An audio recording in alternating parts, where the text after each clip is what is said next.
Kaikaluru MLA Kamineni శ్రీనివాస్పై కొల్లేరు వాసులు తిరగబడ్డారు. ఎన్నికలకు ముందు కొల్లేరు ఇచ్చేస్తామని హామీ ఇచ్చారు కామినేని. ఇచ్చిన హామీని అమలు చేయాలని కామినేని కొల్లేరు వాసులు నిలదీశారు. చెరువుల విషయంలో ఫారెస్ట్ అధికారులు ఇబ్బంది పెడుతున్నారని అన్నారు. గెలిచిన తర్వాత తమకు ఏం చేశారో చెప్పాలని ప్రశ్నించారు. వైఎస్ఆర్సీపీ ప్రభుత్వంలో ఎలాంటి ఇబ్బంది పడలేదని తెలిపారు. కూటమి అధికారంలోకి వచ్చాకే తమకి కష్టాలు మొదలయ్యాయని అన్నారు.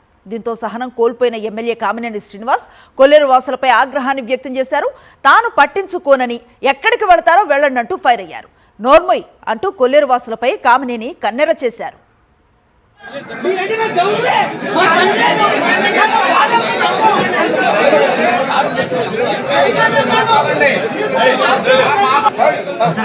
మేము బ్రతకలేని పరిస్థితిలో ఉన్న ప్రతి రోజు ఉదయాన్నే నవ్వుతూ గ్రహిస్తాము, సాయంత్రం ఏడుస్తూ పడుకుంటాము. ఫారెస్ట్ వారు చేసే ఇబ్బందులు మేమేమి భూములు పట్టుకుపోవట్లేదు, మాకు రిజిస్ట్రేషన్ చేసేమనట్లేదు. మీకు ఎప్పుడంటే అప్పుడు ఇచ్చేస్తాం సార్. ఖాళీగా మేము చెరువుతామట్లా ఉన్న దాంట్లో న్యాచురల్ గా పెంచుకుంటున్నాం. పెంచుకుని పట్టుకుని కొట్లు తీసేస్తున్నారు, పట్టుకోవచ్చు అంటున్నారు. చాలా ఇబ్బందులు పెడుతున్నారు. మా ప్రజలు మేము సహించలేము సార్.